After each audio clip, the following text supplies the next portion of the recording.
بسم الله الرحمن الرحيم.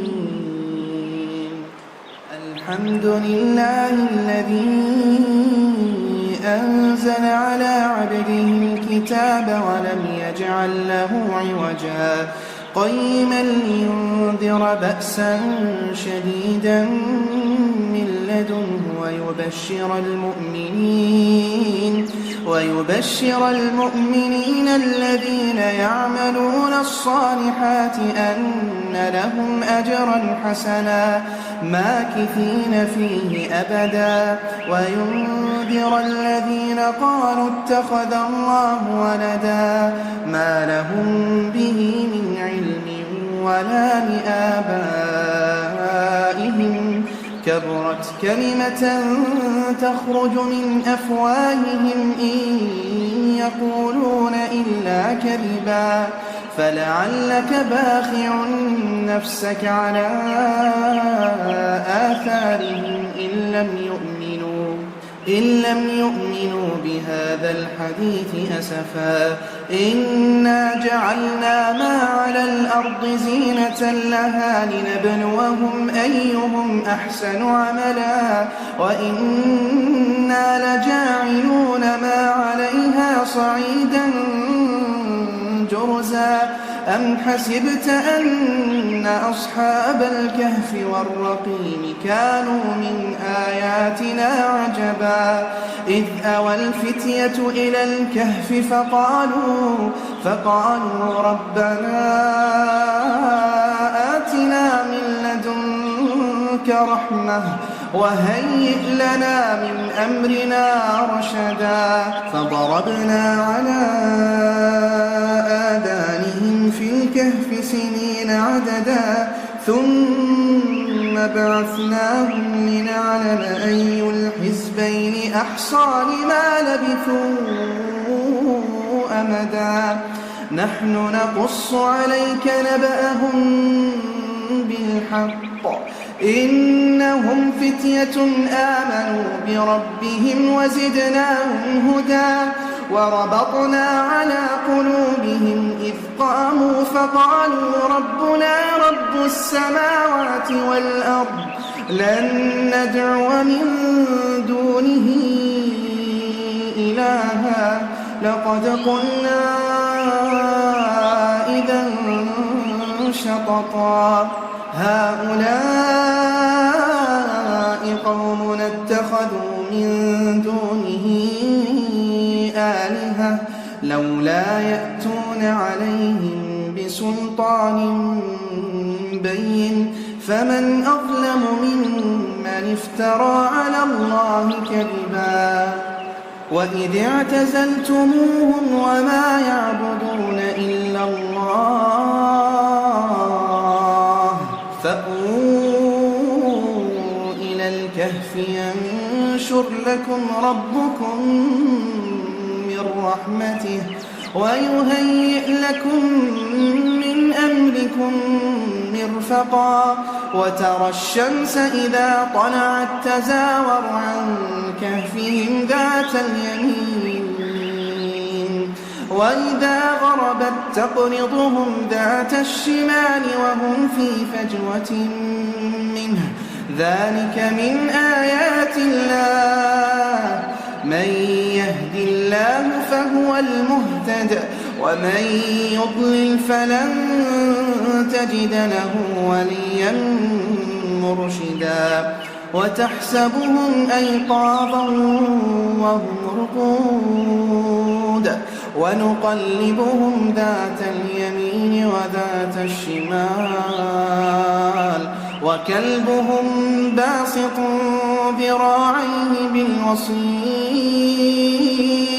لو اطلعت عليهم لوليت منهم فرارا ولملئت منهم رعبا وكذلك بعثناهم ليتساءلوا بينهم قال قائل منهم كم لبثتم قالوا لبثنا يوما أو بعض يوم قالوا ربكم أعلم بما لبثتم فابعثوا فابعثوا أحدكم بورقكم هذه إلى المدينة فلينظر أيها أزكى طعاما فليأتكم برزق منه وليتلطف ولا يشعرن بكم أحدا إنهم إن يظهروا عليكم يرجموكم أو يعيدوكم في ملتهم ولن تفلحوا إذا أبدا وكذلك أعثرنا عليهم ليعلموا أن وعد الله حق وأن الساعة لا ريب فيها إذ يتنازعون بينهم أمرهم فقالوا ابنوا عليهم بنيانا ربهم أعلم بهم قال الذين غلبوا على أمرهم لنتخذن عليهم مسجدا سيقولون ثلاثة رابعهم كلبهم ويقولون خمسة سادسهم كلبهم رجما بالغيب ويقولون سبعة وثامنهم كلبهم قل ربي أعلم بعدتهم ما يعلمهم إلا قليل فلا تمال فيهم إلا مراء ظاهرا ولا تستفت فيهم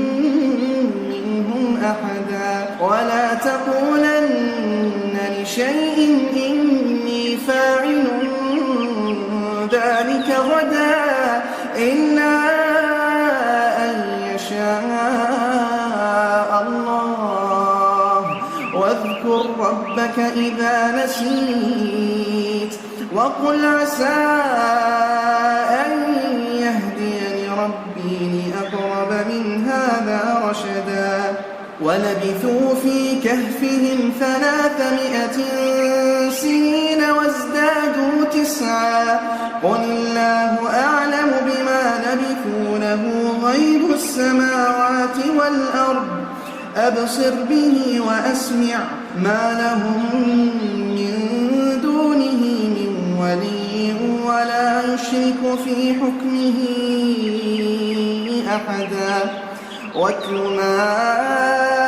أوحي إليك من كتاب ربك لا مبدل لكلماته ولن تجد من دونه ملتحدا واصبر نفسك مع الذين يدعون ربهم بالغداة والعشي يريدون وجهه ولا تعد عيناك عنهم تريد زينة الحياة الدنيا ولا تطع من أغفلنا قلبه عن ذكرنا واتبع هواه وكان أمره فرطا وقل الحق من ربكم فمن شاء فليؤمن ومن شاء فليكفر إنا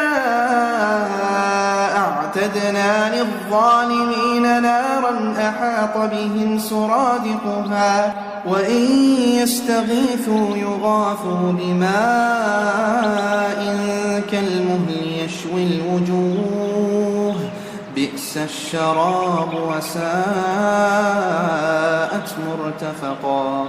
إن الذين آمنوا وعملوا الصالحات إنا لا نضيع أجر من أحسن عملا أولئك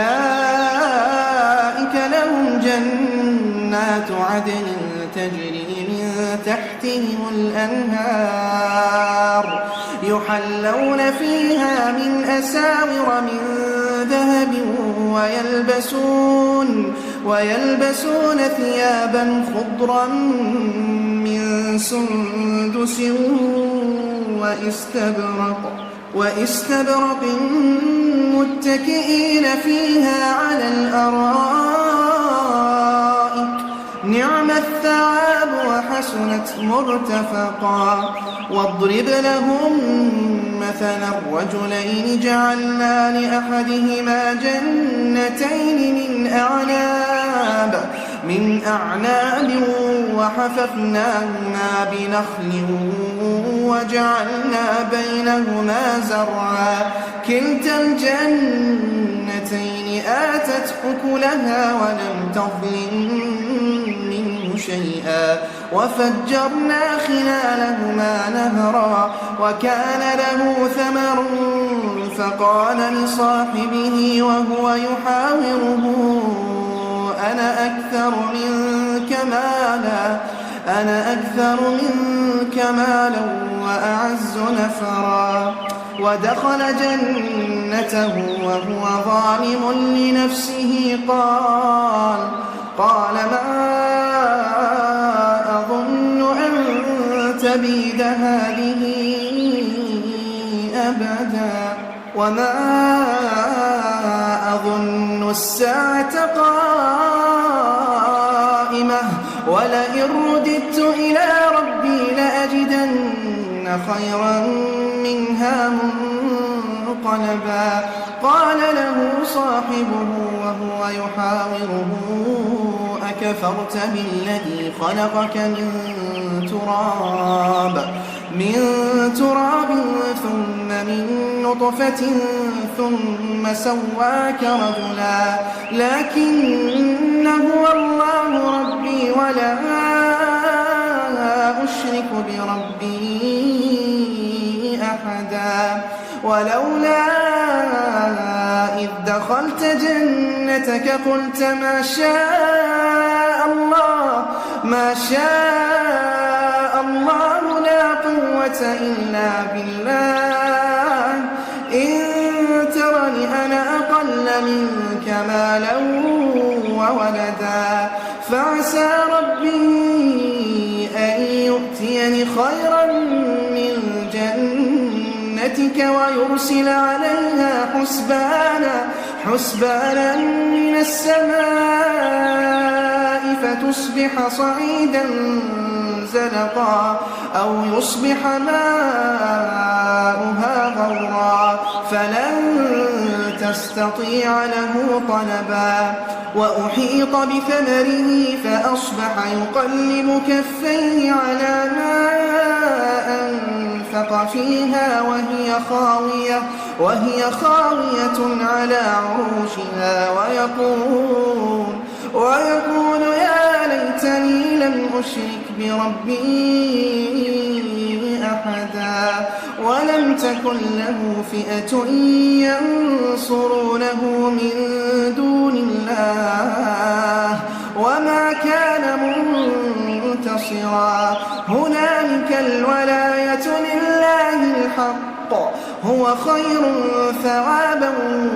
وخير عقبا واضرب لهم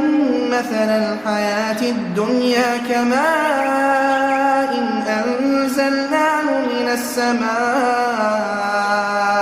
من السماء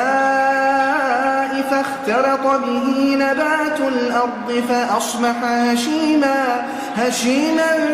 تذروه الرياح وكان الله على كل شيء مقتدرا المال والبنون زينة الحياة الدنيا والباقيات الصالحات خير عند ربك ثوابا وخير أملا ويوم نسير الجبال وترى الأرض بارزة وحشرناهم فلم نغادر منهم أحدا وعرضوا على ربك صفا لقد جئتمونا كما خلقناكم أول مرة بل زعمتم أن لن نجعل لكم موعدا ووضع الكتاب فترى المجرمين مشفقين مما فيه ويقولون يا ويلتنا ما لهذا الكتاب لا يغادر صغيرة ولا كبيرة إلا أحصاها ووجدوا ما عملوا حاضرا ولا يظلم ربك أحدا وإذ قلنا للملائكة اسجدوا لآدم فسجدوا إلا إبليس كان من الجن ففسق عن أمر ربه أفتتخذونه وذريته أولياء من دوني وهم لكم عدو بئس للظالمين بدلا ما أشهدتهم خلق السماوات والأرض ولا خلق أنفسهم وما كنت متخذ المضلين عضدا ويوم يقول نادوا شركائي الذين زعمتم فدعوهم فلم يستجيبوا لهم وجعلنا بينهم موبقا ورأى المجرمون النار فظنوا أنهم واقعوها ولم يجدوا عنها مصرفا ولقد صرفنا في هذا القرآن للناس من كل مثل وكان الإنسان أكثر شيء جدلا وما منع الناس أن يؤمنوا إذ جاءهم الهدى ويستغفروا ربهم إلا أن تأتيهم سنة الأولين أو يأتيهم العذاب قبلا وما نرسل المرسلين إلا مبشرين ومنذرين ويجادل الذين كفروا بالباطل ليدحضوا به الحق واتخذوا آياتي وما أنذروا هزوا ومن أظلم ممن ذكر بآيات ربه فأعرض عنها ونسي ما قدمت يداه إنا جعلنا على قلوبهم أكنة أن يفقهوه وفي آذانهم وقرا وإن تدعوهم إلى الهدى فلن يهتدوا إذا أبدا وربك الغفور ذو الرحمة لو يؤاخذهم بما كسبوا لعجل لهم العذاب بل لهم موعد لن يجدوا من دونه موئلا وتلك القرى أهلكناهم لما ظلموا وجعلنا لمهلكهم موعدا وإذ قال موسى لفتاه لا أبرح حتى أبلغ مجمع البحرين أو أمضي حقبا فلما بلغا مجمع بينهما نسيا حوتهما فاتخذ سبيله في البحر سربا فلما جاوزا قال لفتاه آتنا غداءنا لقد لقينا من سفرنا هذا نصبا فلما جاوزا قال لفتاه آتنا غداءنا لقد لقينا من سفرنا هذا نصبا قال أرأيت إذ أوينا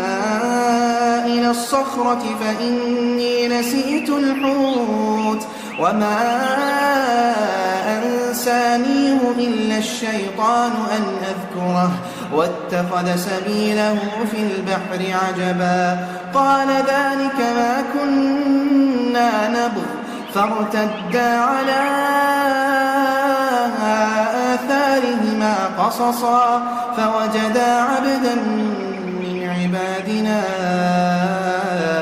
آتيناه رحمة من عندنا وعلمناه من لدنا علما. قال له موسى هل أتبعك على أن تعلمني مما علمت رشدا؟ قال إنك لن تستطيع معي صبرا وكيف تصبر على ما لم تحط به خبرا؟ قال ستجدني إن شاء الله صابرا ولا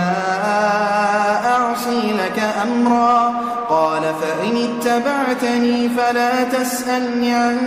شيء حتى أحدث لك منه ذكرا. فانطلقا حتى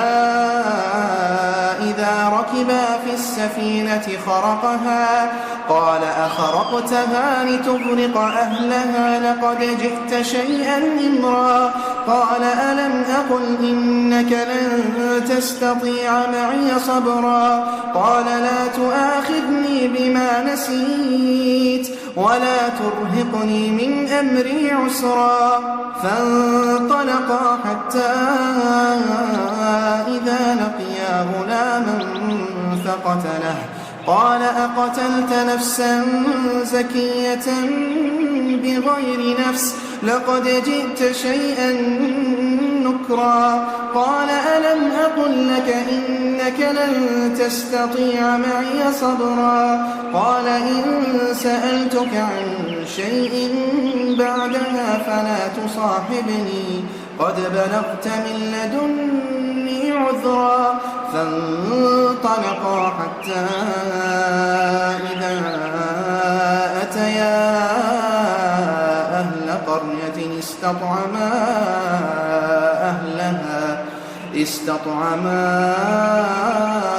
أهلها فأبوا أن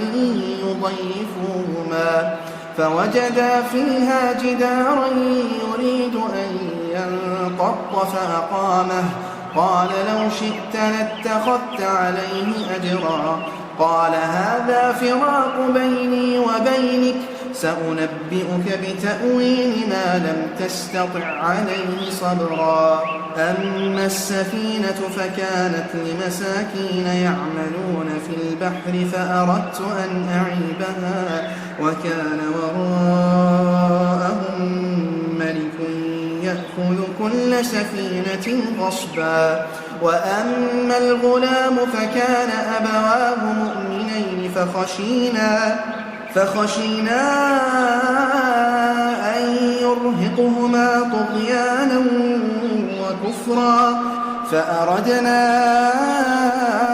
أن يبدلهما ربهما خيرا منه زكاة وأقرب رحما. وأما الجدار فكان لغلامين يتيمين في المدينة وكان تحته كنز لهما وكان أبوهما صالحا فأراد ربك أن يبلغا أشدهما ويستخرجا كنزهما رحمة من ربك وما فعلته عن أمري ذلك تأويل ما لم تسطع عليه صبرا. ويسألونك عن ذي القرنين قل سأتلو عليكم منه ذكرا. إنا مكنا له في الأرض وآتيناه من كل شيء سببا فأتبع سببا حتى إذا بلغ مغرب الشمس وجدها تغرب في عين حمئة ووجد عندها قوما قلنا يا ذا القرنين إما أن تعذب وإما أن تتخذ فيهم حسنا. قال أما من ظلم فسوف نعذبه ثم يرد إلى ربه فيعذبه عذابا نكرا ذكرا وأما من آمن وعمل صالحا فله جزاء الحسنى وسنقول له من أمرنا يسرا ثم أتبع سببا حتى إذا بلغ مطلع الشمس وجدها تطلع على قوم لم نجعل لهم من دونها سترا كذلك وقد أحطنا بما لديه خبرا ثم أتبع سببا حتى إذا بلغ بين السدين وجد من دونهما قوما لا يكادون يفقهون قولا قالوا يا ذا القرنين إن يأجوج ومأجوج مفسدون في الأرض فهل نجعل لك خرجا على أن تجعل بيننا وبينهم سدا قال ما مكني فيه ربي خير فأعينوني بقوة أجعل بينكم وبينهم ردما آتوني زبر الحديد حتى إذا ساوى بين الصدفين قال انفخوا حتى إذا جعله نارا قال ائتوني أفرغ عليه قطرا فما استطاعوا أن يظهروا وما استطاعوا له نقبا قال هذا رحمة من ربي فإذا جاء وعد ربي جعله دكاء وكان وعد ربي حقا وتركنا بعضهم يومئذ يموج في بعض ونفخ في الصور فجمعناهم جمعا وعرضنا جهنم يومئذ للكافرين عرضا الذين كانت أعينهم في غطاء عن ذكري وكانوا لا يستطيعون سمعا أفحسب الذين كفروا أن يتخذوا عبادي من دوني أولياء إنا أعتدنا جهنم للكافرين نزلا قل هل ننبئكم بالأخسرين أعمالا الذين ضل سعيهم في الحياة الدنيا وهم يحسبون أنهم يحسنون صنعا أولئك الذين كفروا بآيات ربهم ولقائه فحبطت أعمالهم فلا نقيم لهم يوم القيامة وزنا ذلك جزاؤهم جهنم بما كفروا واتخذوا آياتي ورسلي هزوا إن الذين آمنوا وعملوا الصالحات كانت لهم جنات الفردوس نزلا خالدين فيها لا يبغون عنها حولا قل لو كان البحر مدادا لكلمات ربي لنفد البحر قبل أن تنفد كلمات ربي ولو جئنا بمثله مددا قل إنما أنا بشر مثلكم يوحى